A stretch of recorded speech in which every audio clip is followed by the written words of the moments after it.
Hello, everyone, and welcome. My name is Charles de Lusignan, Global Communications Director at the International Fragrance Association. Thank you for joining us today for this IFRA webinar on the IFRA Standards, Risk-Based Product Stewardship in the Fragrance Industry. We are pleased to welcome a broad audience to this session, with a particular focus on stakeholders joining us from India. Your participation reflects the global importance of fragrance safety and responsible product stewardship across our industry around the world. As many of you know, the IFRA standards form the foundation of the fragrance industry's safety framework. They are built on a science-based, risk assessment-driven approach that helps ensure the safe use of fragrance ingredients worldwide. In today's webinar, we will provide an overview of how the IFRA standard system works in practice, how it supports product stewardship across the value chain, and provide the latest updates of under the 52nd Amendment and what they mean for industry stakeholders. Before we begin, just a few quick housekeeping points. This webinar is being recorded and will be shared with all registrants after the session. We will also have a live Q&A at the end, so please feel free to submit your questions in the Q&A section throughout the presentation. The Q&A section is down on your screen. Please do not use the chat function to ask questions. That's only to speak to other participants or to tell us if you have any technical problems. We will begin with introductory remarks from Alexander Mohr, President of IFRA, followed by a perspective on the relevance of the IFRA standards to India from Bhuvna Nageshwaran, Director of F&F at Ultra International and a board member of IFRA. We will then hear from our presenters. These are Jennifer Dorts, Senior Manager, Scientific and Regulatory Affairs at IFRA, and Dr. Matthias, Vice President, Science and Innovation at IFRA.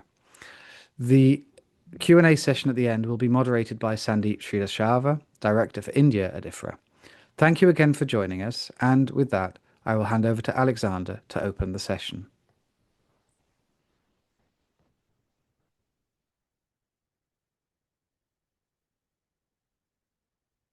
Good morning, good afternoon, and good evening to everyone joining us today. My name is Alexander Mohr. I'm the President of IFRA, and it's a great pleasure to welcome you to this webinar on the IFRA Standards, Risk-Based Product Stewardship in the Fragrance Industry. For over 50 years, the IFRA standards have been the beating heart of our industry safety framework. They are far more than just a set of technical guidelines. They represent our fundamental commitment to consumers. By relying on a rigorous science-based and risk assessment-driven approach, we work to ensure that people everywhere can confidently enjoy the scented products that enhance their daily lives. Today's session is particularly significant because of our focus on India. India is an absolute powerhouse for the global fragrance sector. On one hand, it is a vast and vital source of beautiful, high-quality fragrance ingredients. On the other hand, it is a burgeoning dynamic market for scented products in its own right. As this market rapidly expands, we are also seeing an increasingly complex regulatory landscape. For businesses operating in or sourcing from India, navigating this environment can be challenging. Staying closely aligned with global frameworks like the IFRA standards is essential not just for compliance, but for ensuring uninterrupted trade, maintaining global competitiveness, and building consumer trust. During this hour, we will break down exactly how the IFRA standard system operates in practice and how it supports responsible product stewardship across the entire value chain. We will also dive into the specifics of the recent 52nd Amendment, highlighting the key updates and what they mean for your day-to-day operations. Understanding these mechanisms is crucial, which is why we have our top experts here to guide you. I'm joined today by Bhuvna Nageshwaran, Director of F&F at Ultra International and participant in the IFRA board, Jennifer Dorts, our Senior Manager of Scientific Regulatory Affairs, and Matthias, our Vice President of Scientific Affairs. Thank you all for your time and engagement today. I'm certain this will be a highly productive and insightful session. I will now hand the floor over to Bhuvna to explain more about the relevance of the IFRA standards to India, and then Jennifer Matthias to go into more detail.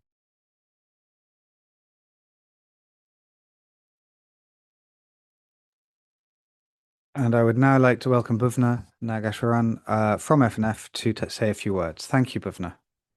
Thank you, Charles. Good afternoon, everyone. Thank you, IFRA, for organizing this important webinar, and my sincere thanks to all the speakers for sharing their time and expertise with us today. This session is especially relevant for India. Our fragrance industry is growing rapidly. We are expanding our presence in global markets, and Indian manufacturers across large companies and SMEs are becoming key players in the global value chain. In this context, IFRA standards are not just guidelines, they are essential.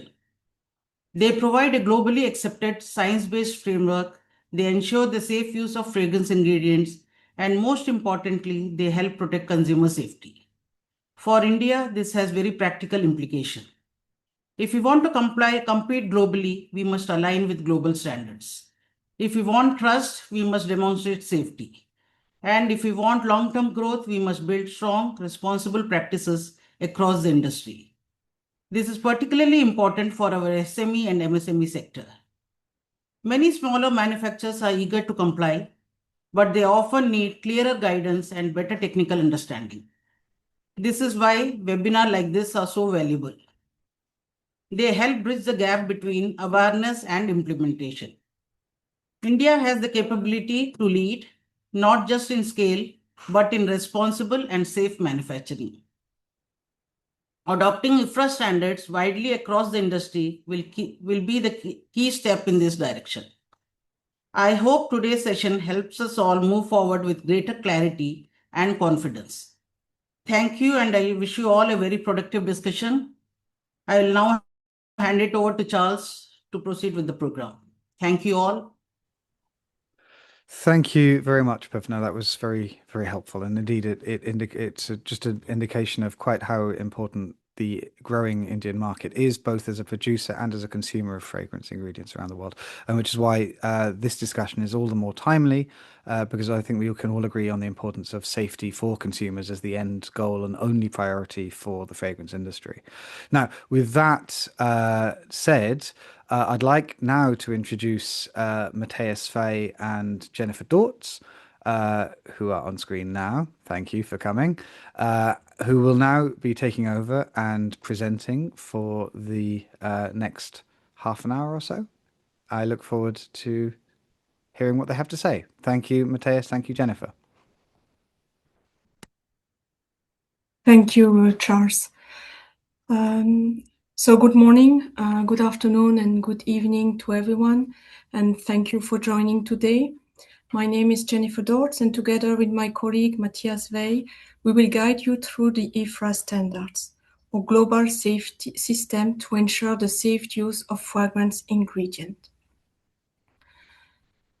So let me briefly explain what we will cover today.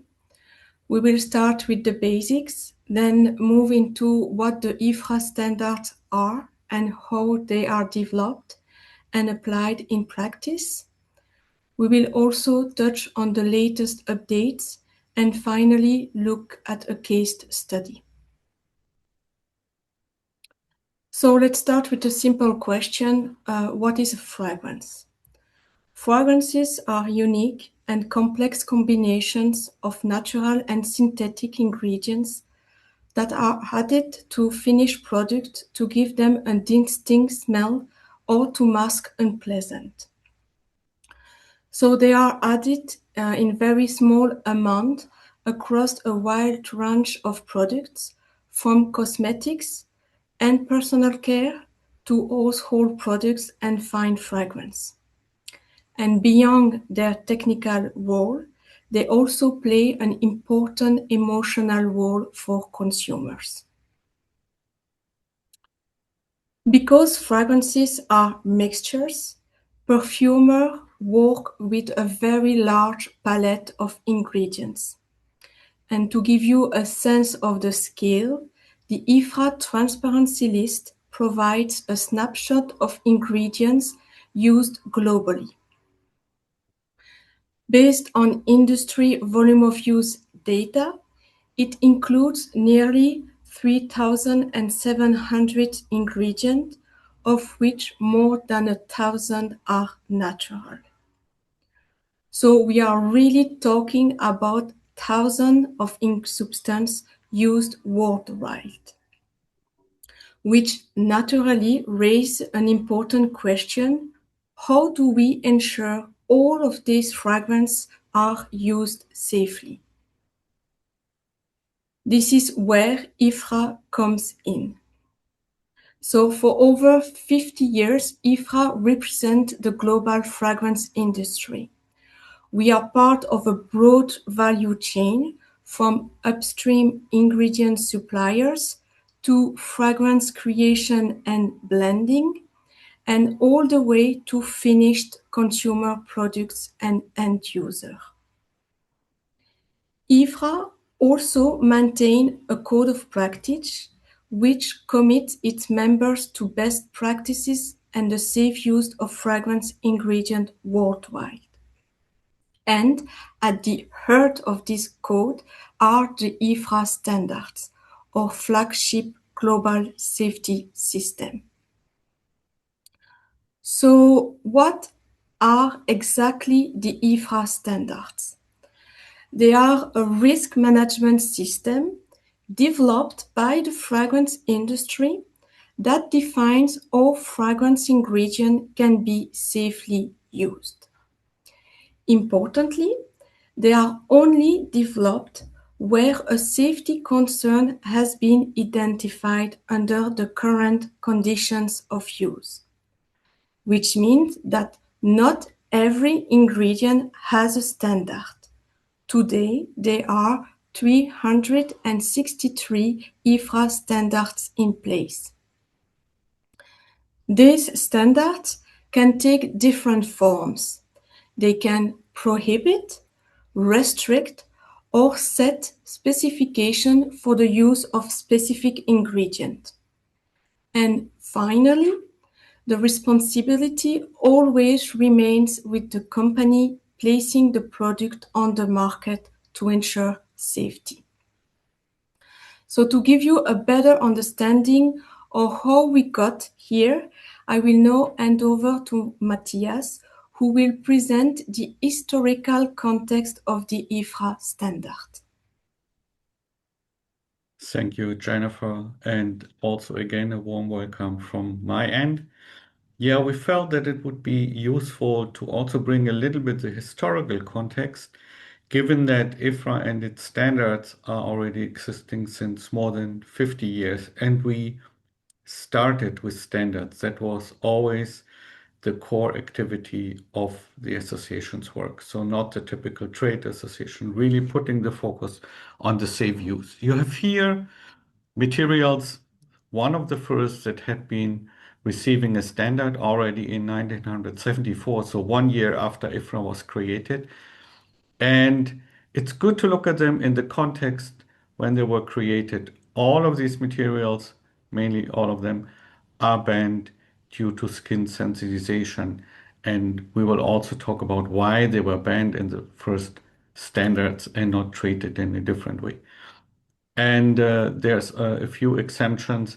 And you also see a footnote that will show that this system evolves, which is also part of the focus of this presentation, making you understand how the standard setting process changed over the years and what that means to standards. Next slide.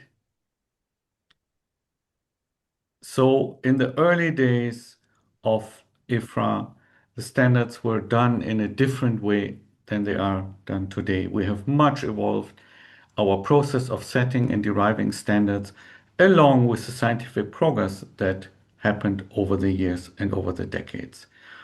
We are now working on a very advanced tool and process in the hands of RIFM when it comes to safety assessments, and Jennifer will talk about that a little bit later. But it's good, and specifically for some of the materials that were prohibited, to look at them in the context of when they were created. So what was actually available at the time of the issuing of the standard. Many or some of the materials that were prohibited were actually prohibited based on insufficient data, as we would describe it.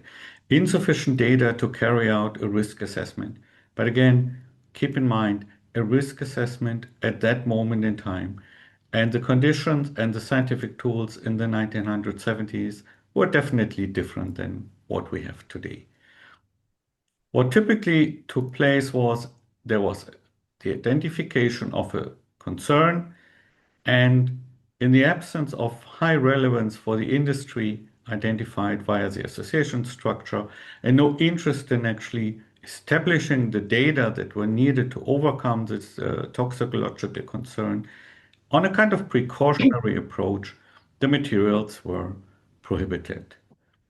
It was often just on one toxicological endpoint, and it was very often based on skin sensitization. But that might be different today, and we will talk about that later. Another example, and that's actually one that is not linked to skin sensitization, but the rationale is the same, was about materials that had halogenated constituents or ingredients, parts of it. And there was and is concern about hepatic toxicity and carcinogenicity. And there was no willingness to invest in a long-term human study, which would have been needed to overcome the tox concerns. And that's why actually these halogenated materials are largely prohibited by IFRA. They were and are still today. So please keep that in mind when you look at materials, the context, and it's very often part of the standard rationale. And we're actually working also on a tool to better explain why certain materials were prohibited and why eventually such prohibition could be overcome. And here I would like to give back to Jennifer to continue with the safety process as we have it today. Thanks, Matthias. So how are these standards actually developed? So they are built on a strong scientific foundation. So the safety assessments are carried out by RIFM, the Research Institute for Fragrance Materials, and then reviewed by an independent expert panel for fragrance safety. Based on this scientific evaluation, IFRA developed standards that define safe condition of use. So together, RIFM Science, expert panel review, and IFRA risk management form the backbone of the system. This slide shows how the system works in practice. It all starts with data sharing from industry stakeholders, not just on the intrinsic property of a substance, but also on how they are used. So RIFM will compile those data and perform a safety assessment, which is reviewed by the expert panel. Based on this, IFRA develops risk management measures in the form of standards, and these are shared through stakeholder consultation to ensure transparency and inclusiveness. Finally, the standards are published and adopted globally. So it's a continuous cycle combining science, independent review, and global implementation. So to close this section, let me briefly come back to RIFM.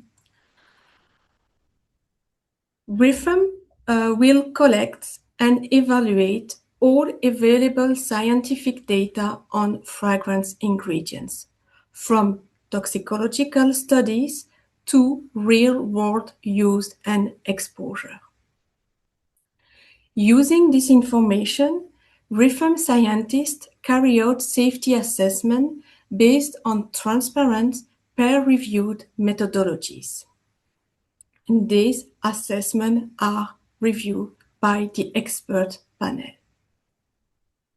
And importantly, these findings are published in the scientific literature, ensuring transparency and credibility. So these scientific conclusions form the basis of most of the IFRA standards. As I said previously, IFRA will develop different type of standards.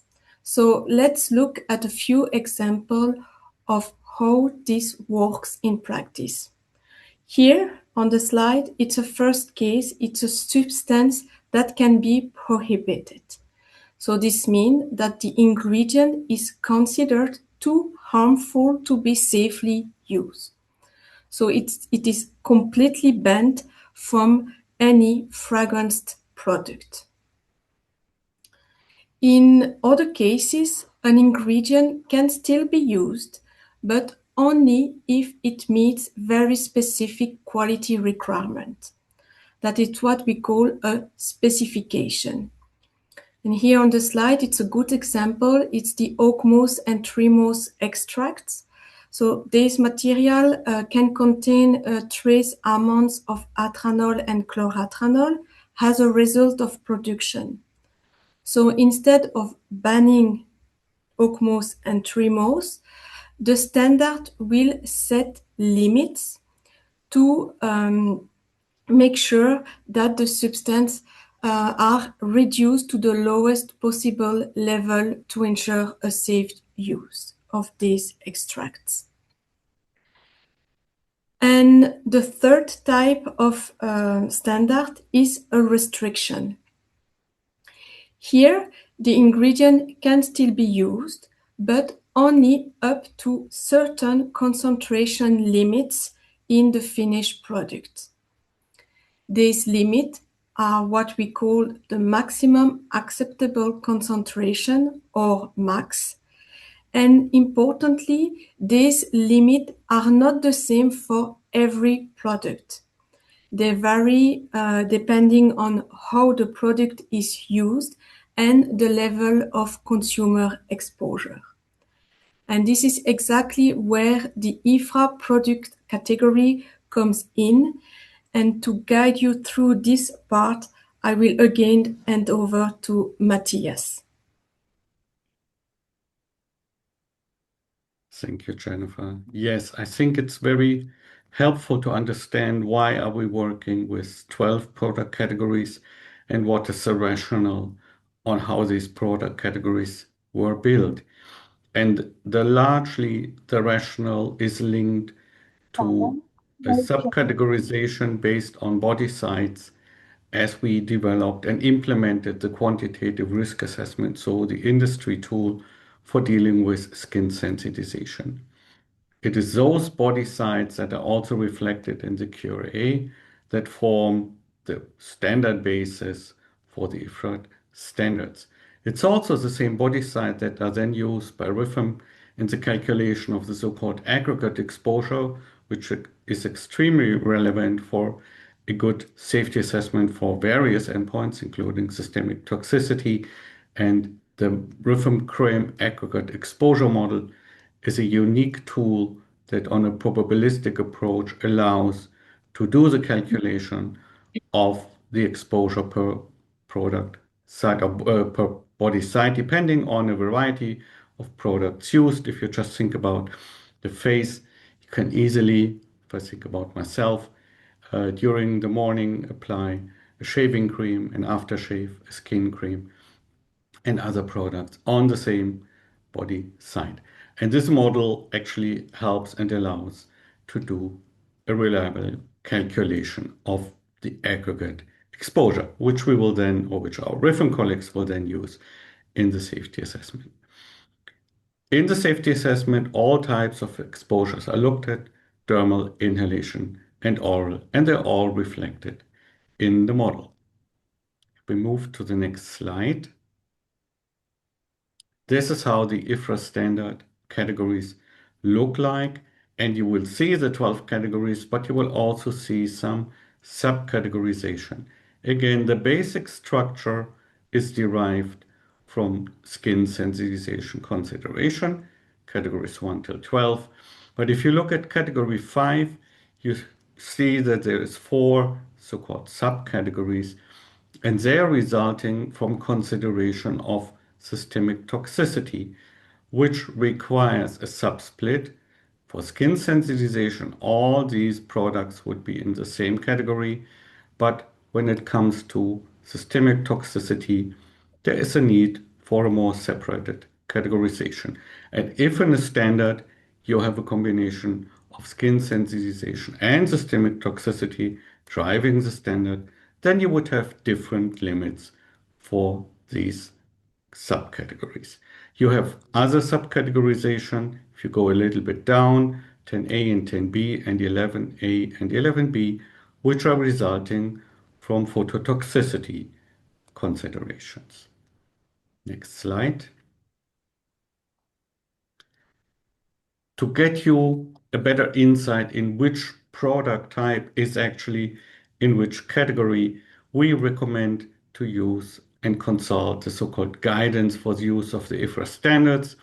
With every amendment, we issue an updated version.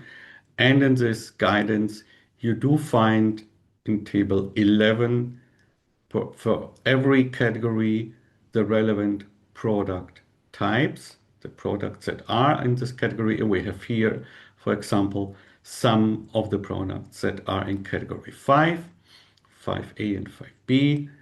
And if you want to do your search from the other end, if you have a certain product type and you want to understand in which category you would find it, there's table 12, and you have an alphabetical listing of a broad variety of consumer products that we are aware of and that have been categorized. And then you can find via this table in which product category you will find your product, and based on that derive the respective restriction. So we can also recommend to have a careful look at this document. It contains much more information than only this, but we very often get questions on where is my product, what type of category does it belong to, because we have not included all this detailed information in the standards. It would go much too far and would make the standards non-manageable. So this information is contained in the guidance. Next slide. And just again, for repeating what I already indicated, in the standards based on the RIFM safety assessment, there is different levels and they can be driven by different endpoint considerations. An IFRA standard is not necessarily for all categories derived on just one endpoint. Very often it's a combination, and very often from category to category, the driver for setting the limit is different. In any case, what we always reflect in the standard is the lowest maximum acceptable concentration as it is derived from the RIFM safety assessment. And it could be that for category 1, the driver is skin sensitization based on the QRA, while for category 2, it might be systemic toxicity, and for category 3, again, it could be skin sensitization. And the same can happen for photo effects. So this might explain to you why we are having different levels, but please keep in mind that the driver can be various tox endpoints based on the RIFM safety assessment. And we are always going for the most conservative level that is considered safe. Back to Jennifer. Yes.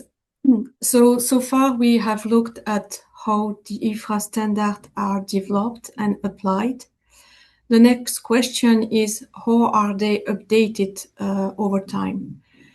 So in general, the aim is to group several new or updated standards into a single amendment. These amendments are typically published on what we call a normal cycle, which is currently every 3 years. This approach will allow us to consolidate changes, give the industry sufficient time to prepare and implement them, and also to avoid overlap between different updates. However, there are situations where more immediate action is needed. In those cases, an off-cycle amendment can be issued. So, for instance, when new scientific evidence identify a potential concern for human health or the environment. These concerns could include endpoints such as photo allergy, genotoxicity, or PBT, VPVB related concerns. So the system is both structured and flexible, allowing regular update, but also rapid response when needed. Beyond the standards themselves, there is also an important set of supporting documents that help the people to ensure that the standards are applied correctly in practice. So each amendment is supported by key documents that ensure consistent implementation. So these documents include the guidance document, which explain how to apply the standard, as well as the annex on contributions from other sources. So the annex help addressing indirect sources of restricted substances, for example, naturally occurring components, and it will provide indicative level to support calculations and compliance. And in addition, practical tools such as the standard overview table and the indexed help users navigate and check compliance efficiently.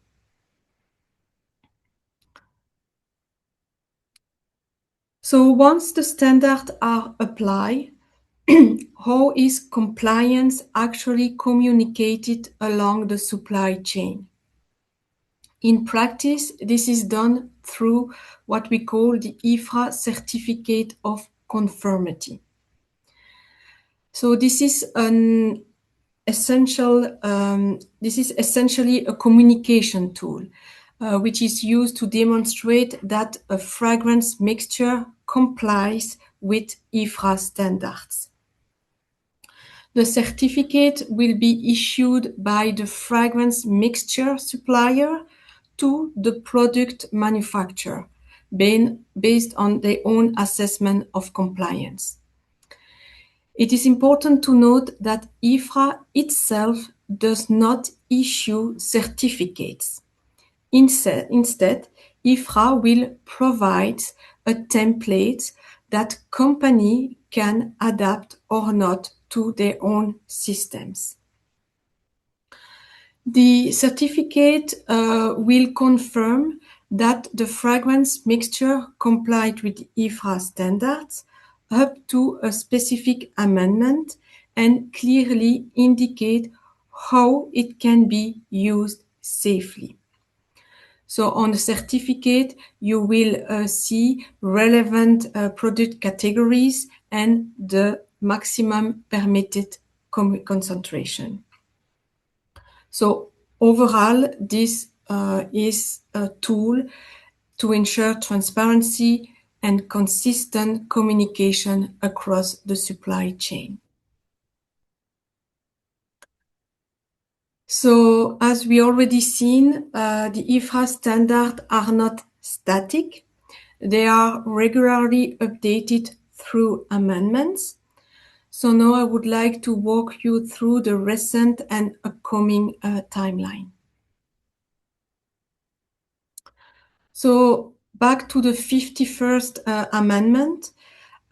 This was notified at the end of June 2023 and fully implemented by the end of October of last year.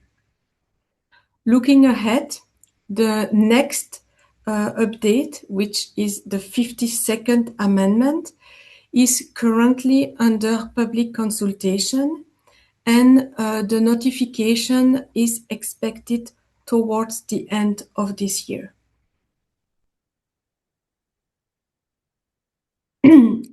So focusing now on the 52nd amendment, we are looking at 51st new restriction standards and 18 revision of existing ones. One of the key changes is the updated IFRA policy on fluorocumarines, which also leads to the removal of 8 existing standards, which are mainly those related to individual oils without specified mercaptan levels. In addition, there are updates to the supporting materials, including a revised guidance document and also a revised annex. As I said previously, the public consultation was launched in December 2025 and will run until mid-June 2026. After that, all the feedback will be reviewed by the IFRA Risk Management Task Force, and the final documentation will be prepared for the notification. In terms of implementation, the timelines will broadly follow the structure of previous amendment. However, we do expect them to be slightly extended this time. So this is mainly due to the longer consultation period, as well as the need for any IT updates and data exchange across the supply chain, particularly in relation to the revised fluorocumarines policy.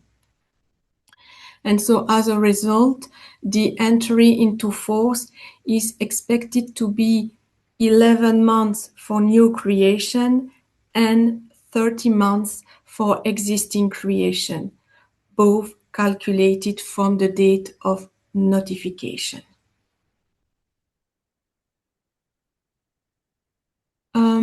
So now let's take a closer look at one specific example, the fluorocumarines, which are really a special case within the IFRA framework. So fluorocumarines are naturally occurring substances. They are found in citrus oils and other natural complex substances. And in the fragrance industry, they are not intentionally used as fragrance ingredient. This is due to their toxicological profile. So to address this, IFRA put in place a standard many years ago. However, as we already mentioned, science evolve as well as the analytical capabilities, and also there are changes in the regulatory landscape. So IFRA some years ago undertook a major revision of this policy. And given the potential impact across the entire value chain, a dedicated working group was established, bringing together suppliers of natural complex substances, fragrance company, downstream user, and our partner RIFM. So what makes this update particularly unique is that, unlike the usual process, it is not driven by RIFM safety program, but rather by a strong engagement across the industry and the stakeholder globally. And this is because fluorocumarines are not used as such as fragrance ingredient. So to support this process, IFRA has engaged very early and kept a dialogue with its members and stakeholders. So we publish regular information letters, and we also organize 2 public webinars to present the policy revision. So now let's. Oops, there's an echo. Okay.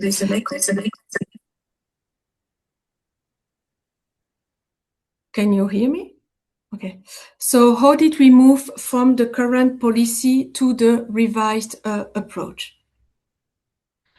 So currently, the IFRA standard limit only bergaptan to 15 ppm in products applied to UV exposed skin area. The revision that we took on was structured around three main pillars. First, we developed a validated analytical method to measure individual fluorocoumarins in raw materials. And this method is available on the IFRA website. Second, we identified relevant markers, since multiple fluorocoumarins can be present in natural extract. So based on a comprehensive scientific review, 8 key markers were selected, taken into account both their potency in producing adverse effect and their prevalence. And third, we established the scientific basis to define safe threshold, supported by a weight of evidence approach and at the end, a published scientific article. So taking this work all together, the revised IFRA policy now introduced 8 fluorocoumarin markers and 3 thresholds for skin contact products. So 1 ppm for sunscreen product and other leave-on product marketed specifically for exposure to UV light, 5 ppm for other leave-on product, and 50 ppm for rinse-off product. And as I already mentioned, this revised policy is now included in the 52nd amendment, which is currently under public consultation. Another important aspect is that we also build on existing regulatory frameworks. So for instance, in the EU, in Europe, and in the Asian Cosmetic Directive, there is already a 1 ppm limit for fluorocoumarins in sun protection and bronzing product. In Switzerland, a similar restriction apply, but with a broader scope.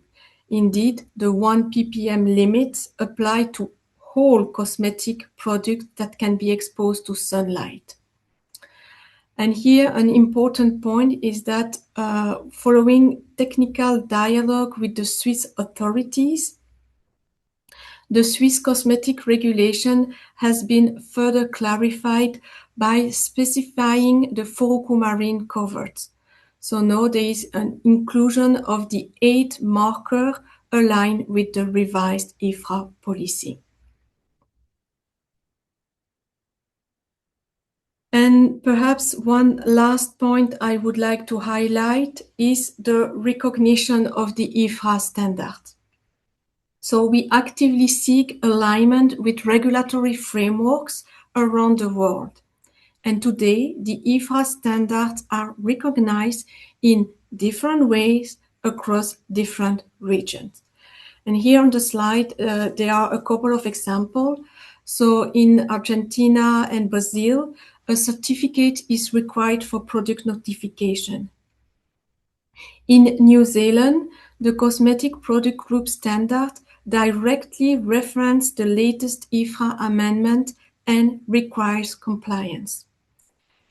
In China, IFRA standard up to the 49th amendment have been incorporated into a national standard. In Europe, in the CPR, in the Cosmetic Product Regulation, some IFRA standards are also reflected, although this alignment dates back around 20 years ago and has not been systematically updated since.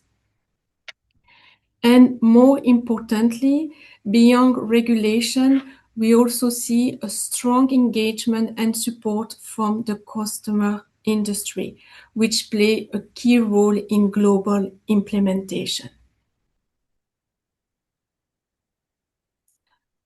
As a reminder, while IFRA standards are widely recognized, they do not always fully align with local and regional legal requirements.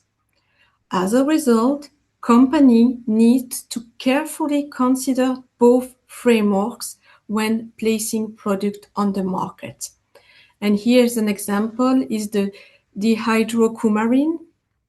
So for this substance, IFRA introduced a restriction in the 49th Amendment back in 2013. However, in the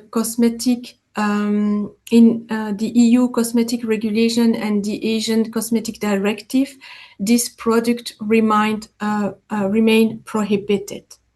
So this clearly illustrates the importance of understanding both industry standards and applicable legislation. And now I would like to conclude. So let me leave you with a few key messages.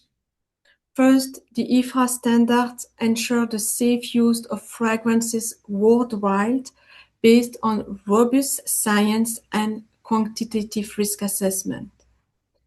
They form a globally recognized risk management system supported by practical tools for consistent implementation.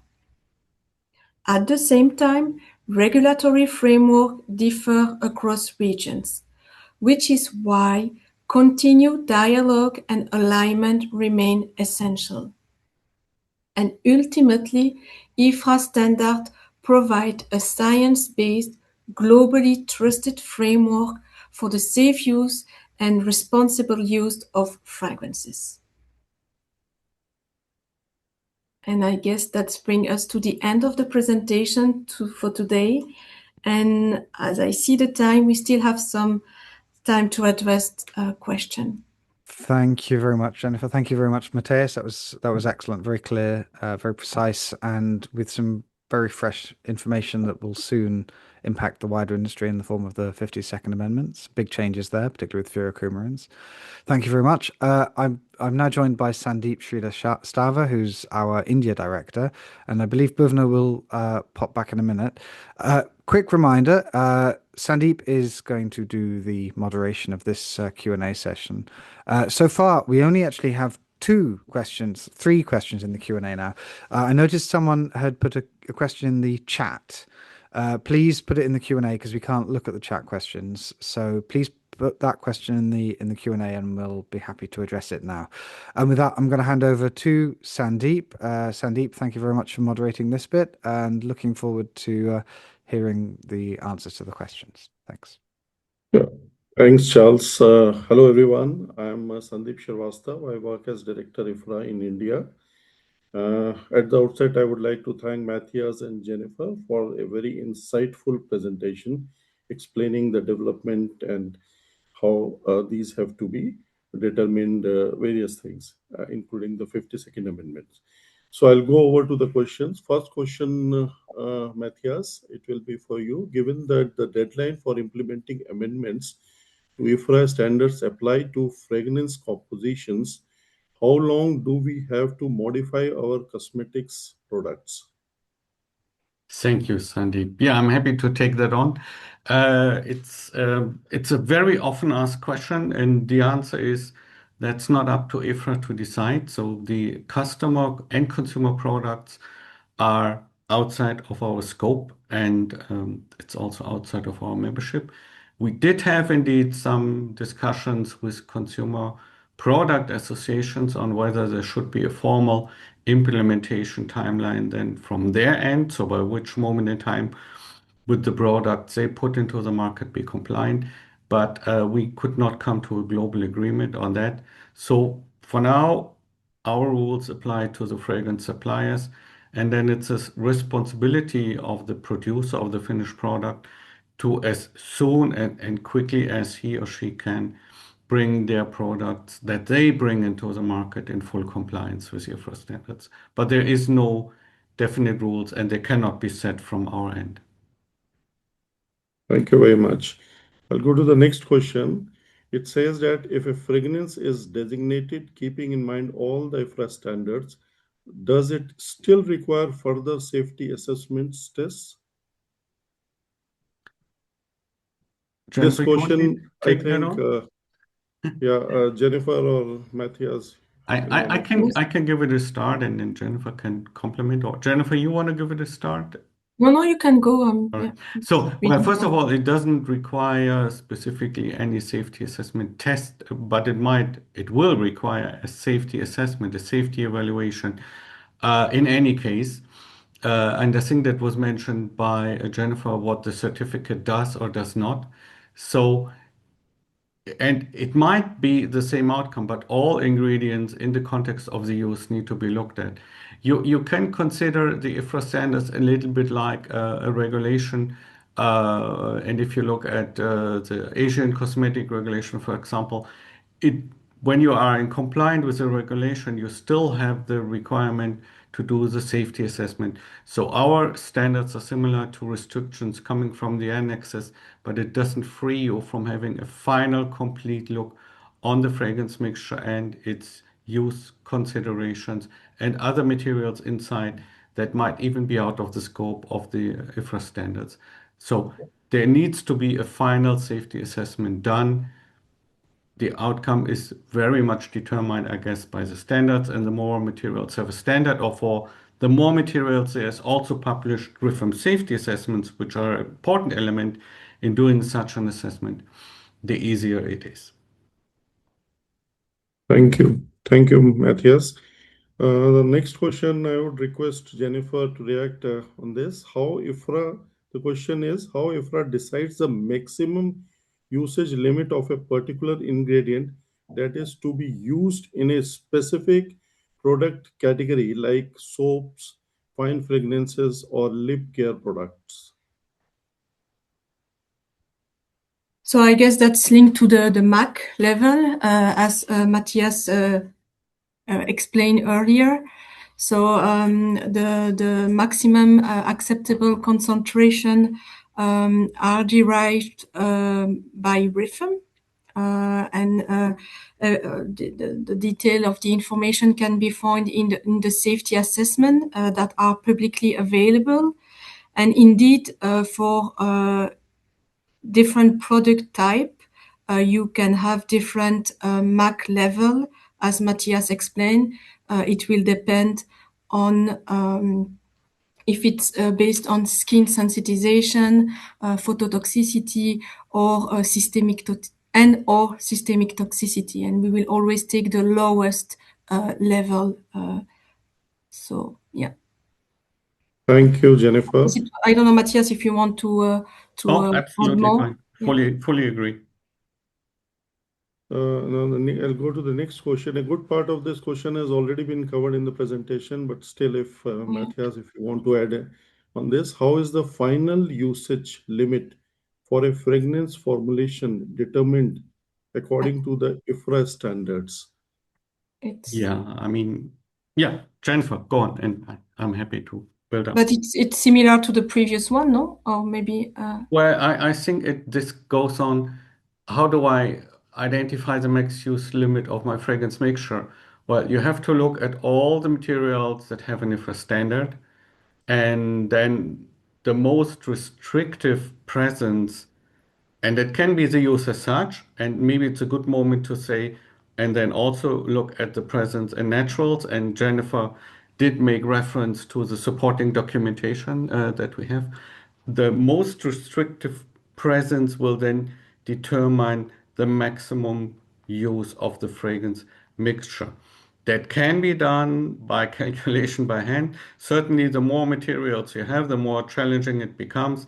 Most of the companies use home design computer systems, but there's also consultants out there that run the composition of a fragrance mixture through the system and determines compliance or not. And I think the more tools are developed, including AI, the more simple it will become to do these compliance checks. Thank you, Matthias. The next question is about the components, the ingredients which are in very minute quantities. It says that the complex substances such as essential oils and oleoresins may contain trace levels of certain compounds that are restricted under IFRA standards. For example, benzylidene acetone may be present in minute quantities as an unavoidable impurity as declared by the supplier. In such cases, benzylidene acetone is not intentionally added or used as fragrance ingredient. Rather, its presence is incidental and cannot be fully eliminated due to nature of the raw material. You want to react on this, Matthias? Yeah, and it's also a very good question. And I think it's a good question to make a reference to the guidance document, which Jennifer alluded to. We have an expanded section in the guidance document talking about traces and trace levels, or including prohibited materials. And that question isn't only relevant for NCSs, it can also be relevant for chemical substances which might still contain certain trace amounts. If the amounts go beyond traces, and we have expressed in the guidance document how we understand and manage traces, then we even reflect that in the standards. But a trace presence in an NCS of a prohibited material will not make the material prohibited if we talk about traces. But again, I would recommend to look into the respective section of the guidance document, which is providing a lot of helpful information. I'll go to the next question, which is also very interesting. It says that ingredients which don't have standards, what kind of studies are suggested that they are used in a safe manner? Yeah, I would suggest first, if the material doesn't have a standard, check on the RIFM public website whether a safety assessment exists, because then the conclusion can be the material can be used as such given the current exposure understanding.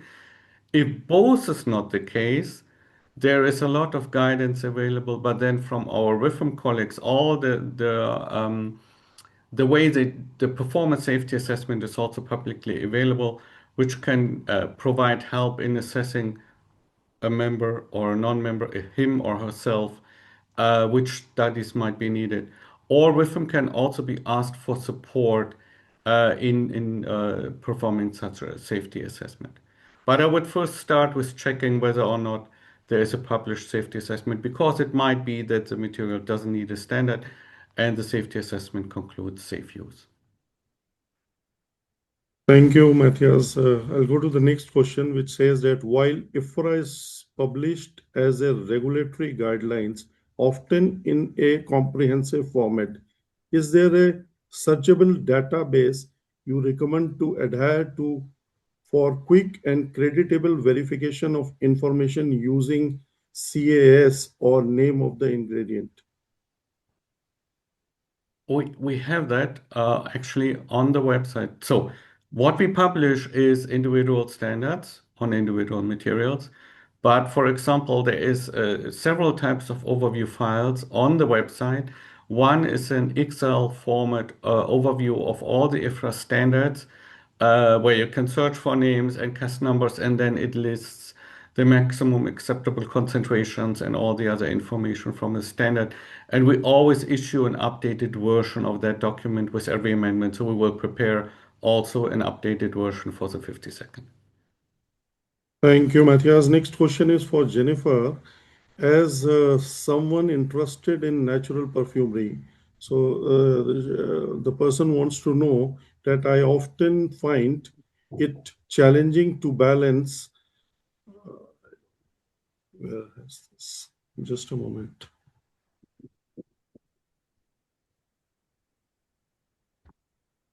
Sorry. Yes.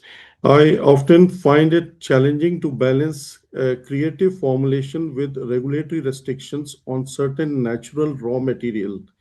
How would you advise students to approach this balance early? Yes. Shall, shall I repeat the question, Jennifer? No, I'm just reading it. I was looking for it. Yeah, just create.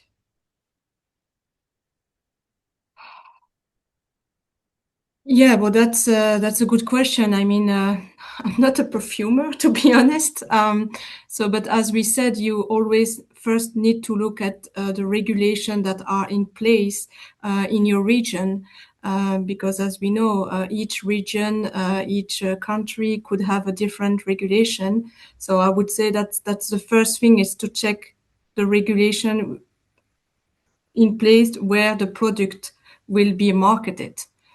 And then in parallel, you can check then the standard limits. I don't know, Matthias, you have a more perfumer background than I do. No, I mean, it's very difficult to answer indeed, Jennifer. But I mean, from our perspective, and that's logic, is safety comes first. So you have to operate within the safety limitations, and you have to build your creativity around the safety considerations first. I mean, it will be impossible for us to provide a different answer. So actually, the creativity results of dealing with these limitations and restrictions, as they also apply to natural materials.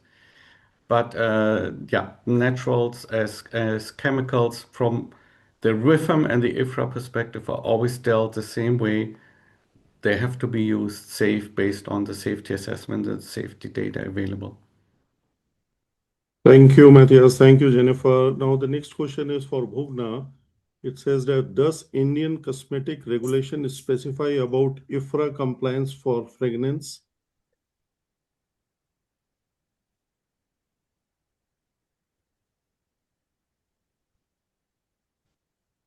Bhuvna, are you there? Okay. So I'll I go was to the just next. wanting to add on to the earlier question. I want to just add on to Matthias and Jennifer. Especially, this was a question from the student, like how can we use the natural safely with complying the IFRA standards? I know it's a big challenge, but as a perfumer, you can easily, because naturals are anyway very expensive to use, and you need to use very minute quantities, and you can meet the IFRA standards and create beautiful fragrances with using the natural essential oil. So I will encourage you to keep using it, but follow the IFRA guidelines. You will come out with a very nice product. Okay. You want to answer the other question, Bhuvna? I didn't hear that. I lost in between. Yeah. The question says that does Indian cosmetic regulation specify about IFRA compliance for fragrance? No, the Indian regulation, the Cosmetic Act does not say about IFRA compliance. There is a cosmetic regulation already in place, which is following the, at least 95% it follows the European guidelines. And IFRA standard per se, no, it's not being said as such as of now. We are working on it. Maybe in the future this should happen. This is why we are all here. Maybe in the future in the regulation, that will be easier for the fragrance compounders if that something like that is mentioned in the regulation. Okay. Thank you, Bhuvna. The next, we are already over 5 minutes. If we can take 2-3 more questions, Matthias, will it be fine? That's fine. Because I have many in the box, so I'll just try to cover 2-3 more. Well, this question is for you only. While the ingredients change limitations in the new upcoming publication and in future, is there any ongoing collaboration we could rely on to source sustainable and feasible ingredients to manage change in cost as one shift to alternatives in our formulation as perfumers?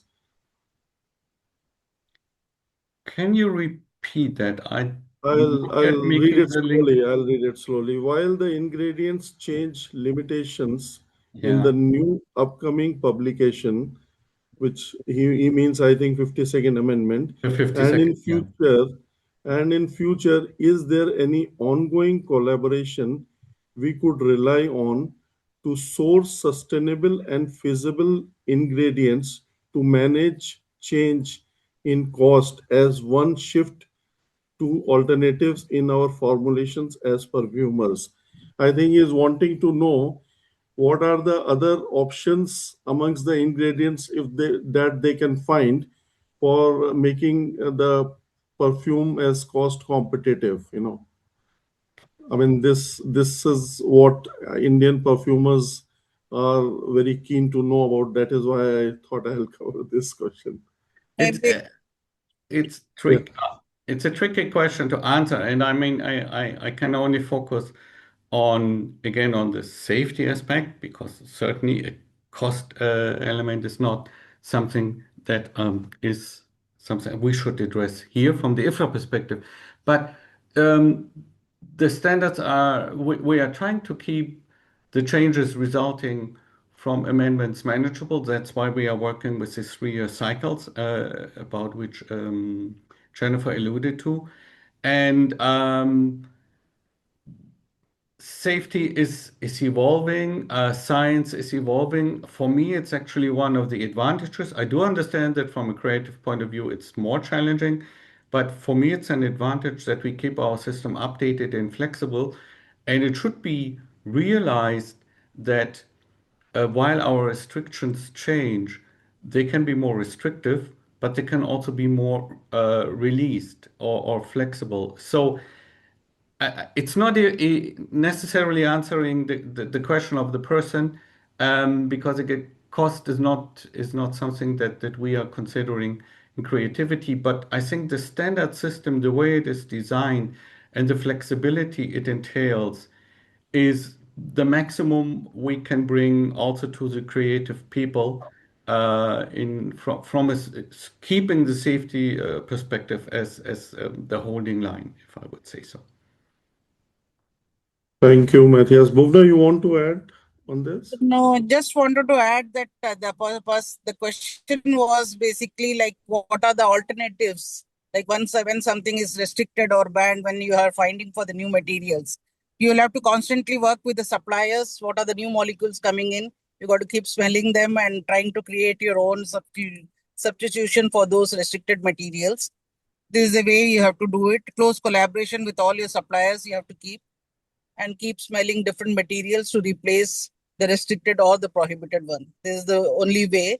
IFRA will not be of much help to provide you with the alternatives. This is something we need to work with our suppliers. Thank you.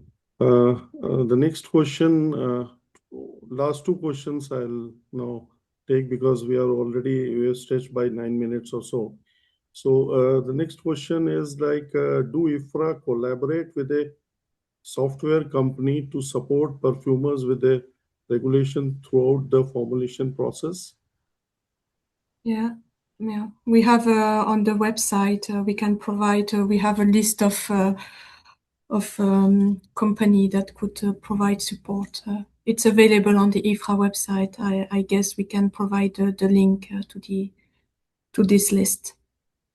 And if I may add on, it's built on the knowledge that we get from our members. So if there is companies offering that service that you don't find on the list, let us know, and we will be happy to add them. Okay, thank you. The last question is very pertinent. Then, which says that when will we have the next seminar of IFRA in India, in New Delhi? Keep it a free seminar, a physical interaction, the person means, of suppliers and IFRA, and also include government regulatory bodies. This is more. I'm not wish we I don't think that we reveal a secret, but there will be what we call the Global Fragrance Summit in India in 2027 in spring. It's not going to be in Delhi, to my understanding, very likely to be in Mumbai. But that will be the event where we would actually bring exactly those stakeholders together and have the opportunity to exchange not only on the standards, but also on all the other activities that IFRA is doing. So it's in the calendars, or it's going to be announced very soon, I assume. So there will be something in India, but it will be spring 2027. So the question which is again asked by the same person is where it would be in Mumbai in April sometime in 2027. What Matthias has said, I've just added. Thank you very much, Matthias, Jennifer, and Bhuvna, for answering these questions, which have been covering widely the aspect which were required to be covered today in the webinar. And I'm also thankful to the participants who participated in a large number and made this as a success. We would also look forward hosting another one in the sequence in near future and be requesting IFRA leadership in this regard. Thank you from my side. Yeah. Thanks. Thank you very much. A good day. Bye-bye. Thank you. Bye.